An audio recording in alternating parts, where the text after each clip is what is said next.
What is up, guys? Windbreaker Season 2, Episode 1. And I like this series more than I thought I would. I'll be honest. I like this more than I thought. We'll get to to this in a moment. We'll get to this guy in a moment. But I like this series more than I thought. It's pretty much about a group or a school of delinquents, if you will, that each have their own territory.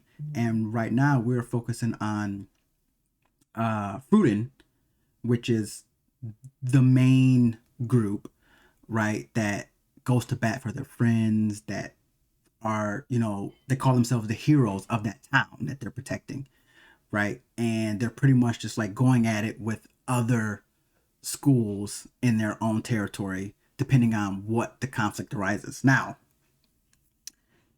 this person right here,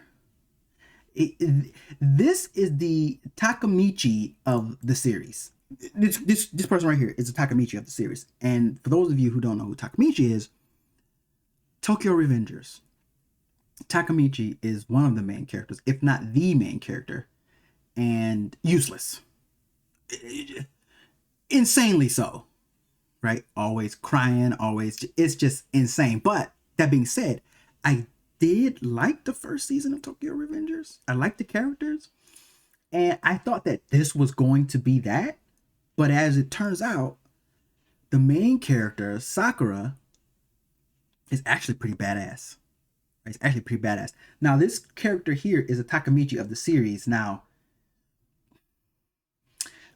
I don't read the source material, so I don't know if he is...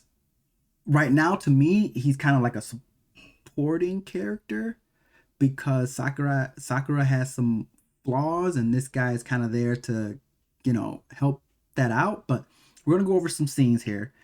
But God, he really reminds me of Takamichi, and he kind of looks like him too. But as you can see, he's just on the ground. He got beat up, and we're just gonna go over some scenes. This one's not gonna be that long. This video's not gonna be that long. We're just gonna go over some scenes that I thought were interesting here. So this is Furin, right? Sakura here, and the boys there, and Takamichi, right? Now, for those of you who watched season 1, you know that Sakura is the grade captain of the freshmen, right? Of their class, of their year, and they're pretty much going to help a friend, right? That a rival school beat up, called Keel, right? So it's pretty much in this episode is Keel versus Furin, right? That's what pretty much is what's going on in this episode. It's Keel versus Furin in this episode. And these are the boys right here. You understand? These are the boys right here. With Takamichi right there. Look at him. Takamichi.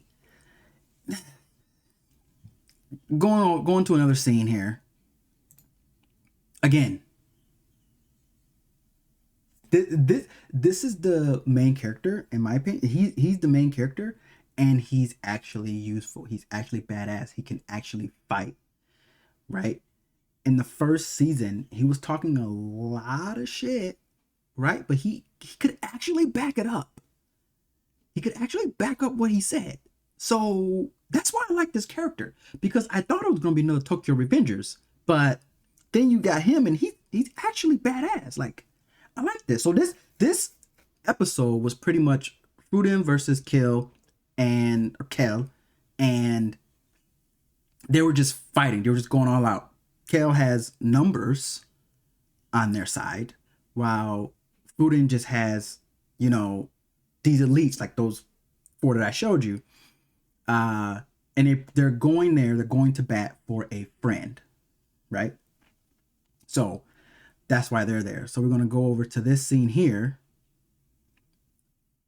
And, I thought this was interesting, mainly because you got Sakura here fighting one of Keel's VIPs. This dude here on the ground, right? He's on the ground. Furin is there to help him get his friend from Keel, right? He rushes the boss up there, and now look at him.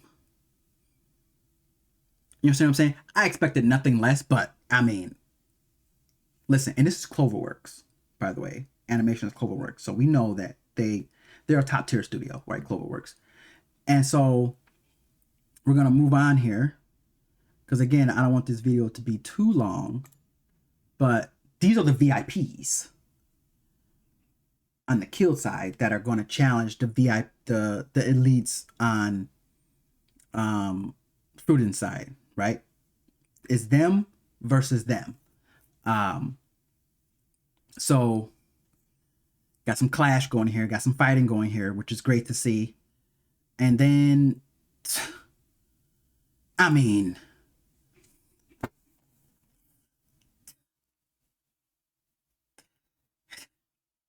the Takamichi, he is. He's a Takamichi. I'm assuming he's there for a reason, right? Every character, well, I'm not gonna say every character, but most characters that get as much spotlight as he's getting has a reason. Now, is he going to take away from his shy, unathletic self who can't fight? Maybe. We'll have to wait and see. But this is Takamichi of Windbreaker, without a doubt.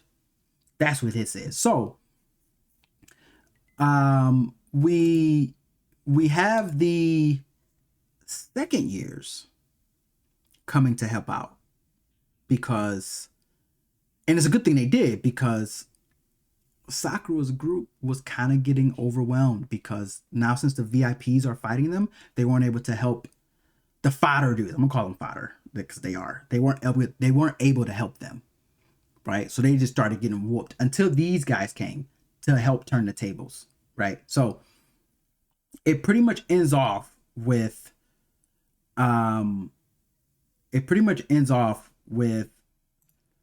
Sakura coming to his senses after that talk with the second year and saying, okay, I know what I have to do. My job is to protect them, give them support, and look out for them. Can't be blinded by me wanting to beat up the boss, right? So that's what I mean when I say I like this character. I do like this character. I do like this series. Takamichi. That's what he reminds me of. Maybe he won't after a while, because I've only seen the first season of Tokyo Revengers. I didn't see the rest of it because it was on Hulu.